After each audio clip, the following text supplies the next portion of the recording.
Let's cook grits today. Grits is no longer a southern thing. People all over the U.S. enjoy grits for their breakfast every day.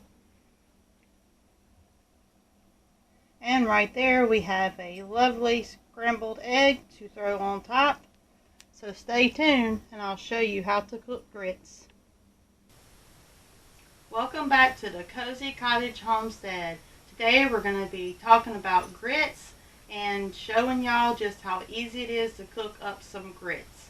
I have some northern friends that's never tried grits, but they have it and stocked it in their pantry. So I thought I would just share how I do it and how we enjoy them, and just to share with y'all how easy it really is to cook grits. Um, in my opinion, grits need seasoning, and cream of wheat is all about being sweet. So with the grits, we do not add milk or sugar or sweet stuff to it. We add seasoning and other things of that nature. So this is some ways that we enjoy eating grits. Of course, with salt and pepper and butter. You can add an egg on top, cooked any way that you want, or you can chop up a boiled egg and add it. And you can add any of these as individuals, or you can add multiple different types of things together in one dish, in one bowl, to make you a hearty breakfast. The next one would be cheese. You can add any kind of cheese that you like. Add sausage, breakfast sausage, link sausage, smoked sausage, any kind of sausage that you like. Bacon, of course, and if you don't have bacon, just sprinkle you some bacon bits in there and it will do the trick for you. Um, Also, you can pan fry some bell peppers and some onions and saute them in a pan and put them right on top. You can also put any of these as a side dish to your grits or add them to your grits. But grits is also really great with toast with butter on it, or just plain bread, English muffin or muffins, biscuits, pancakes. The possibilities are endless. It pretty much goes with just about anything. They're also great for, and I've mentioned this before, as a gourmet dish where they make a white, creamy, rich sauce with shrimp in it, and then they eat it over grits, and some eat it over fried grits for like a supper meal. And if you're still not sure about if you think you would enjoy grits or not, this is the only way that I would eat them, a little bit on the sweeter side, because I think of cream of wheat as sweet and grits as seasoning. But you can have like a cup of cooked grits, and you can add about a tablespoon of peanut butter. Yes, I know it sounds strange, but give it a try. You might be surprised. And also add 1 tablespoon of the little mini Marshall chocolate chips and maybe a little pat of butter. Stir it all up, and it is delicious. Chase that down with an ice cold, tall glass of milk, and it makes a really cozy treat, like on a cold winter night if you're just wanting something that's going to stick to your ribs, but yet something a little sweet. That's going to do the trick for you. Grits can also be cooked ahead of time because they do take a little bit of time to cook. They do have what's called the quick grits and the instant grits, but it's more frugal to buy the bigger bags and just cook them yourself. Um, they will last about 4 days in the refrigerator. I like to put them in individual containers and then just pull them out the next morning and heat them up and add just a little bit of water if they get a little bit too stiff, and then fix it with your sausage or your bacon or your eggs, whatever. It's much quicker and easier just to heat it up, but it does last about 4 days in the refrigerator. And you also can freeze grits. So today I'm going to cook a pot of grits and show you how I freeze them. And some people like to eat them when they're first cooked, when they're hot. Some like to eat them when they're cold. So either way you want to go with it, when they get cold, they get a little stiffer, more like I guess like a pie kind of, because they all stick together, and I'll show you what that looks like here in a minute. But it's very simple and very easy. They last about 4 months in the freezer and about 4 weeks about 4 days, excuse me, in the refrigerator. During the winter time or any time of the year, really, it's something we enjoy at least 3 or 4 times a week. So it's good to have some cooked up ahead of time. It makes it a lot quicker and a lot faster. So I'm going to go ahead and get the camera and move y'all over here. There are plenty of different ways, different techniques for cooking grits. I'm just showing y'all how I do it, and I hope that it helps some of my northern friends become cooking grits experts. So it's really not that hard to do. It just takes a little time. If you've ever cooked rice, it's very similar to rice. I know, again, rice is more of a southern thing, but now there are grits and rice spread out all over the United States. It used to just be a southern thing, but not so much anymore. Okay, so I'm slowly bringing my water to a boil. You do not want to bring it to a rolling boil. I guess you could if you wanted to, but that's just not how I do it. It tends to be a little more lumpier. So I'm just going to be cooking and showing y'all what that process looks like. It says about a half a teaspoon of salt to 1 teaspoon. Just depends on what you want. I just sprinkle a little bit of salt in there. I wait until the water gets warm, and I don't bring it to a rolling, raging boil. I slowly bring it to a boil and then slowly add my grits to the water. So I have it over medium heat just to get it started.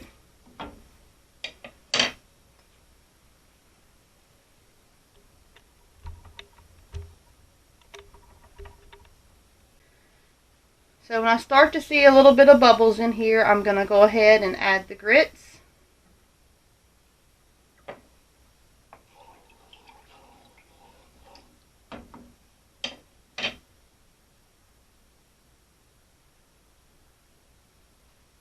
And the trick to having creamy grits is to continue to stir it for the first couple of minutes after you put the grits in. And I'll show you that in just a second. And I'm going to go ahead and put my half a stick of butter in there. I've already cut it up in little pieces. The butter is optional. Most people still add more butter after they get it to the table. I like to go ahead and cook it down with the butter.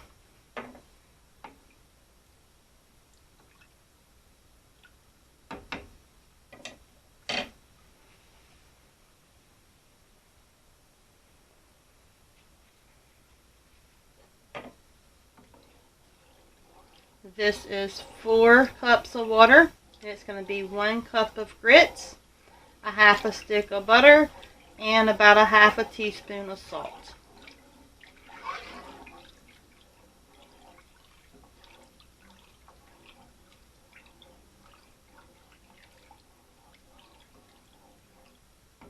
Pretty much once my butter gets melted, I know it's time to add my grits.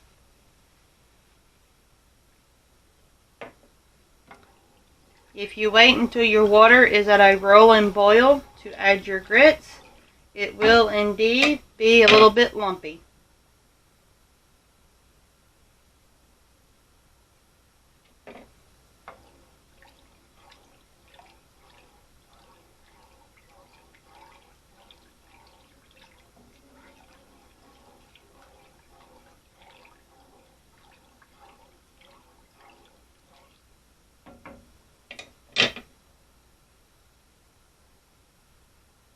And I always keep a cup of water sitting beside me.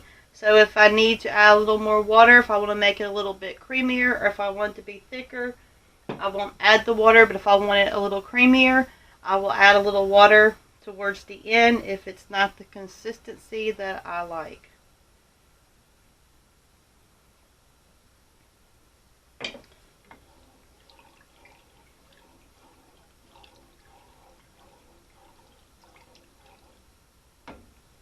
Alright, we're ready to add our grits slowly. I add a little bit at a time, and then I stir it. And you want to use a slotted spoon because it does help break up lumps if you get any lumps.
And for those of you that's new to cooking grits, sometimes you do see a little dark flakes.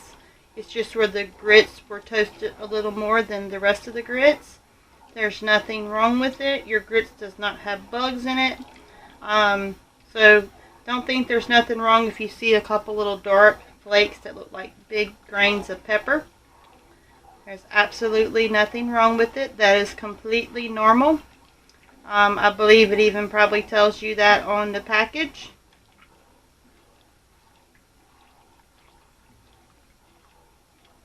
Just want to keep stirring this, and we're going to bring it up to a boil.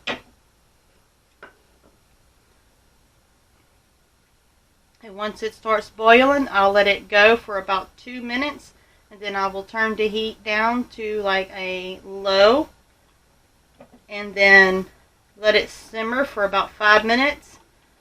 Turn the fire off and let it sit and rest for about 5 minutes. And by letting it rest, it will finish cooking and be a very good texture, kind of like oatmeal. Now, if you like it runnier, then you would just add a little more water to loosen it up, but I'm going to be putting it in the freezer, and I want it to be thick whenever I put it in individual packaging.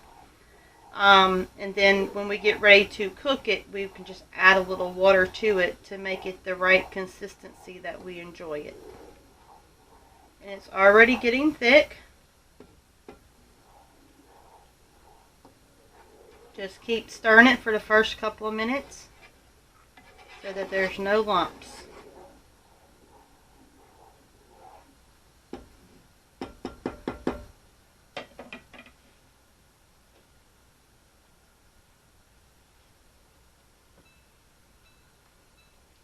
I'll go ahead and set my timer, which I normally don't do. I normally just watch it, but just for beginners. If you're not sure, don't hesitate to use your timer. And it's over a medium heat. It was turned up just a little bit past there to get it going. Now it's at a medium heat. You're just going to let it cook. And you may have to even turn it down a little bit lower than medium, because it will start dancing around and try to make a mess, so you don't want to leave it. You want to watch it really good at this point so it doesn't overflow, because it will overflow out of your pot if you forget about it. And that goes hand in hand with cooking anything. You really should stay there and watch it.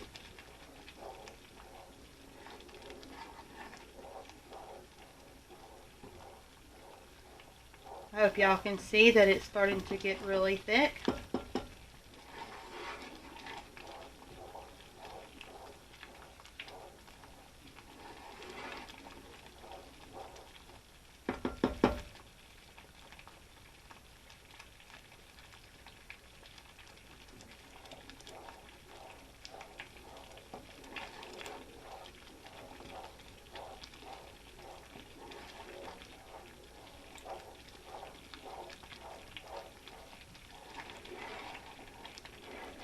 Go ahead and turn my heat down because it's getting really thick. We've got about 30 seconds left to go.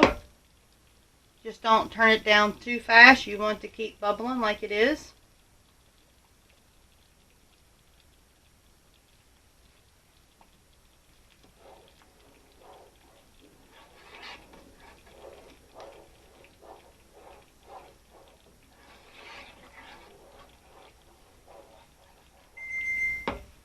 Alright, there's my timer.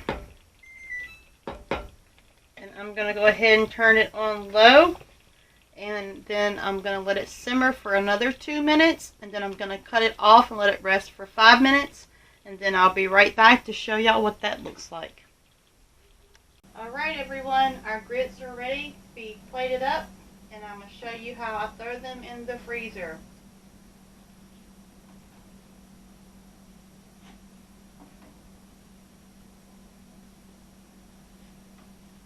Okay, I'm going to bring the bowl closer so y'all can see how thick they are. Let me grab my spoon. If I can do this well. There you go. That's a little better. They're really thick. They don't really fall off the spoon.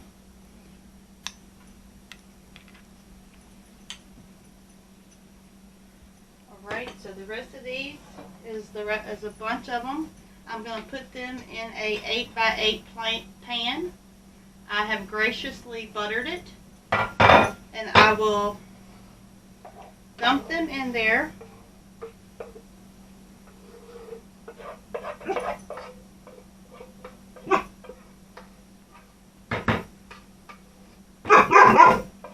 Miss Chris, you need to quit. We're making a video. Alright, just going to flatten those out. And I'm going to let these grits cool to room temperature. And then you can stick them in the refrigerator or freezer for about an hour. And then I will cut 9 squares in it. And then that will be my individual servings of grits. And I will put them in the freezer. I think y'all get the idea on that, so I'm not going to waste no time on showing you that process. So I'll go ahead and let these cool. And it's actually very cold today. I probably will just cover them with foil and let them sit outside on my porch for a little while. And then it will get all stuck together, and I can cut it into squares, put it in individual bags, and then put it in another freezer bag. And then pull it out during the week as we want to eat grits. So this is my bowl of grits. I have a scrambled egg right here, scrambled fried egg, however you want to say it. I'm just going to put it right on top. Now you could add your sausage right now, right on top. I'm going to add a little extra pepper. And you could add cheese and all the other things that I told you about. And you just cut it up with your spoon. Break it up a little bit. Mix it all up. Let me come closer again. I know there's a glare in here. So just mix it all up. Some people like cheese on it. I don't like the stringy texture of the cheese in my grits, so I don't do that. But this is what the grits should look like. It's really, really thick. It's really not going to just fall out your bowl. This is great with a piece of toast with some jelly on it and some butter. And that's all there is to it to cook grits. Very simple, very easy. I hope this helps some of my friends that's never tried grits or never cooked grits, that maybe they'll be brave now and give grits a try. Really not that much to it. Very good, hearty, healthy meal. Very, very good for you. I don't believe what the statistics say, that it's a carb, but it's just corn. It's not good, but it's very high in iron and other things that's really good for us, especially during the winter time. So if you're looking for a good, hearty breakfast, you can have everything you need, throw it right in the bowl, and have a very healthy, hearty breakfast. Pretty quick and easy to make. One more bite. Very good. It's also good to have breakfast for supper with the whole 9 yards. You could get up, you can make some biscuits, some sausage, some grits, some eggs, even some pancakes, and just have a breakfast meal for supper. That's something we enjoy doing, especially during the winter time, because breakfast foods tend to be a lot quicker to cook up, and this makes a good, hearty, cozy meal on a cold winter day. So farewell, Homestead family, friends, and neighbors from the Cozy Cottage Homestead.